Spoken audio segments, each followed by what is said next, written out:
welcome back to my channel. Today's video is kind of different to my regular videos. I thought today I would sit down and have a little chat with you guys. Most of us here are girls, so I thought I would talk about something really important, and I hope that I can be like your older sort of sister sort of figure if you don't have one. And just basically have a little chat about like feminine hygiene, periods, all that kind of stuff. All the girly troubles. I know that talking about these sort of things can be kind of embarrassing, especially if you have to talk to your parents or family or even teachers. It just can be a little bit daunting, so I hope that I can be that sort of figure for you guys where you can just watch it, you don't have to talk about it, you can just listen to me blabber on for 15 minutes and just learn everything you need to know. So for today's video, I have actually partnered with Always, and I'm going to be sharing these tips with you guys today about feminine hygiene, and also I'll be showing you guys one of their products that they have specifically designed for us girls to make our life that little bit easier. If you guys enjoyed this video and find it helpful, do make sure you smash that huge thumbs up just below, and also don't forget to subscribe if you are brand new. But without further ado, let's get on into the video. Also, disclaimer, I'm gonna be using the word vagina in this video quite a bit, so if you guys get kind of cringy about that, just get over it. All of us girls have one. So vaginal discharge is still kind of a taboo topic, and it honestly shouldn't be. We all go through it. It's a normal process in our bodies. Your lady bits are actually really amazing because they basically clean themselves. Just like your eyes produce tears to get rid of irritants in your eyes, your lady bits basically have glands that produce the discharge to kind of maintain the well-being of the downstairs area. This is completely normal, and if you have experienced this, honestly, you are not alone. Every single woman goes through this, and it's totally normal. I mean, the only time you should ever really worry about it is that if it has like a really strong, like fishy smell, then maybe you have an infection of some sort, so do make sure you consult your doctor. Always have basically produced a product designed for us girls to help us out. So these are the Always Daily Singles to Go. These are basically panty liners. With these, you can actually wear them every single day. So they're super thin, they're really comfortable to wear, so you don't even notice them in your underwear. These are super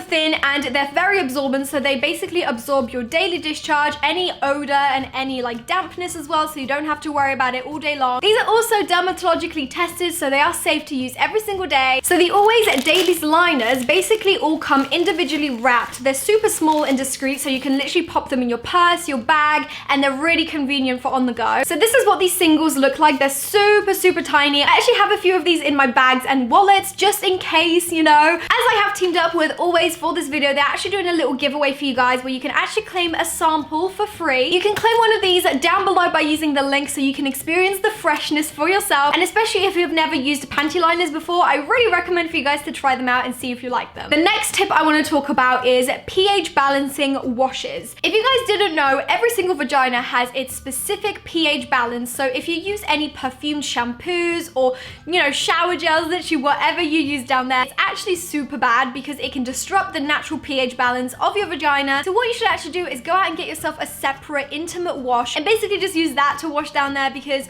obviously you don't want to disrupt the natural pH balance, as this can cause some side effects such as, you know, rashes, just in general infections and things like that, so you definitely don't want that. So yes, this is super important. Get yourself a pH balancing intimate wash. And that brings me to my next point, and that is to go commando. This could be a little weird to some of you guys, especially if you're so used to sleeping in your underwear, kind of like I am, but sometimes it's nice to basically just sleep with no underwear, maybe just throw on some loose pajamas instead, especially if you're like me and you wear tight-fitted clothing all the time throughout the day. It is so important to let your body breathe at night when you can. This reduces sweat and odor so that bacteria can't really grow down there, which is obviously really good, so that doesn't lead to infection. Also, if you can, try to wear cotton underwear instead of like silk, because you obviously want to allow that area to breathe, whereas silk can sometimes trap the kind of moisture and, you know, the sweat and all that kind of stuff, which you definitely don't want. So do try and purchase cotton underwear, as it's a lot better for you. So my next point is to wear a little less tight-fitted clothing. Now I know I am literally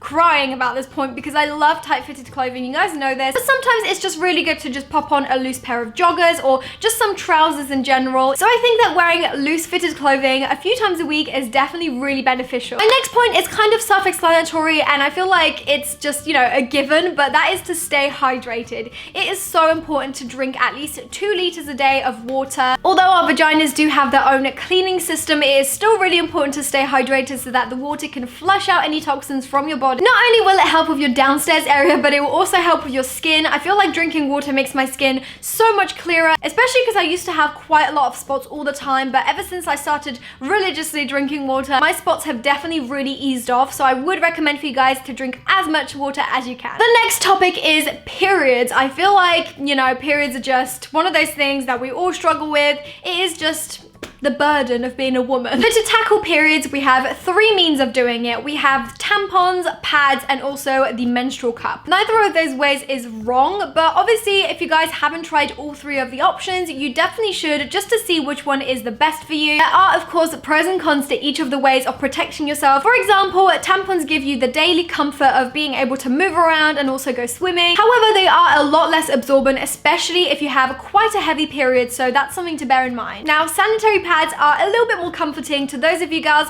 who have a slightly heavier period, because obviously there's a lot more security and protection. However, if they're particularly bulky, you gotta make sure that you use the right one for you and for your flow. So do make sure you choose carefully which one it is that's right for you, and make sure you change it regularly. And lastly, we have the menstrual cup. Menstrual cups are something that I didn't really know about until like last year. If you guys don't know what a menstrual cup is, this is what they look like. It's basically like a bell-shaped cup that you can insert up there, and you can actually reuse this time and time again after a thorough cleansing. The difference with the menstrual cup is that it doesn't actually absorb, but rather it collects your menstrual fluid. So the main pro of a menstrual cup is that it's a lot more environmentally friendly, because obviously you're not throwing out tampons and pads all the time every time you have your period, and you're just reusing the menstrual cup over and over again after cleaning it. But the con is that it's a little bit more difficult to insert, as it is kind of a fiddly shape, so you have to really practice that one. So like I said, it's definitely really worth trying out all of these options for you guys, so that you can choose which one is most comfortable and most correct for yourself. Now, tip number 8 is for ingrown hairs. They are so blimming annoying. I'm sure many women out there struggle with ingrown hairs all the time, and it's so annoying, especially when you've just shaved, you're ready to pop on your new bikini and go on holiday, and there they are, the ingrown hairs and the razor bumps. I find myself that after I shave, if I wear like tight-fitted clothing, kind of like jeans or skinny jeans, I get so many more ingrown hairs. This definitely goes back to the skinny jeans point that I made earlier. Basically, I think it's really beneficial to try and wear less tight-fitted clothing, especially a few days after you have shaved, because basically what happens is your hair is trying to pretty much grow out, but there's no room for it to do that. So what it does, it basically just curls back around and grows straight into your skin. I know, so pleasant. So yeah, my tip for ingrown hairs is just to wear less tight-fitted clothing a few days after you have shaved, and also just in general keep the area really nice and moisturized. Now for tip number 9 is try not to douche. By spraying water up there, you might be thinking that you're staying more hygienic, that, you know, you're getting rid of all the foul smell, but in actual fact what you're doing is you're actually affecting the pH balance of your vagina, which is obviously, like I said, not the best thing you should do. If you have been douching personally, you may not even notice a difference, to be honest, but what it can actually do is cause yeast infections and bacterial vaginosis. How, you ask? Well, basically when you're douching, you pretty much flush out all of the good bacteria from your intimate area, and whilst you're doing that, it's also allowing more room for the bad bacteria to grow in there. Now, if you decide to douche and you already have a bacterial infection, that is honestly not something you want to do. You can actually cause the infection to grow into your reproductive organs up there, which is definitely something you don't want to do. So yeah, my tip is to stop douching, and instead you can actually reach for some intimate wipes. They are designed for down there, so you should be able to stay clean on the go. Now, to shave or not to shave, that is the question. If you want to shave, that is totally up to you. Don't let society control what you should and shouldn't do. There's honestly no right or wrong for this one, but since shaving is one of the most popular processes of hair removal, I think it is worth talking about. One myth that should definitely be cleared up is the fact that hair does not grow back thicker. If you have shaved and your hair does appear thicker to you, I think it's just the way you have actually shaved and the way and the angle that the hair has been cut at. When hair is shaved and it's blunt, it definitely can appear a lot more thicker, as opposed to when it's natural and not cut and it's just kind of like feathered out on the end. Also, whilst we're on the topic of shaving, make sure you shave in the direction of the hair rather than under the grain. I have honestly learnt my lesson. I used to shave against the grain, and let me tell you, there was a lot of razor bumps. Also, after you've shaved, I think it's really important to close the pores so that you don't get razor bumps and ingrown hairs and all that kind of stuff. And you can actually do this by just placing a cold compress on top of the area, and this will just kind of close up the pores, make the swelling go down as well. This will definitely soothe the area and reduce the razor bumps and the ingrown hairs. And if you decide not to shave, I think it's really beneficial to just use some trimmers and trim the area. Obviously, you don't want it to outgrow and just be really messy down there. You definitely want to keep it really neat for the sake of your hygiene, as when your hair is a lot longer down there, it can kind of absorb and collect sweat, which is definitely something you don't want because you want the area to stay nice and fresh. So those were my 10 tips on how to maintain feminine hygiene. This is one of those videos that I honestly never thought I would film on my channel, but I think it's actually really important that I start doing these. You guys know we always have so much fun on this channel, but I think it's really important to just sit down, have a one-to-one chat about some important things. And I hope that today I could have been that older sister to some of you guys that I never had, that I wish told me these things. I think this is a topic that definitely needs to be talked about a lot more, so I really hope you guys join in the discussion. If you guys have any other tips, do let me know in the comments. If you guys found this video helpful, do make sure you smash that huge thumbs up just down below, and also don't forget to subscribe. Come and join the dinosaur family. I also really hope that you guys are liking the new background. I'm probably going to put up a whole new frame up there because I feel like it's a little bit plain, but we're going to work on that. So yes, that is all for this video. I really hope you guys enjoyed it and found it helpful, and I hope to see you guys in my next video. Bye! Mwah.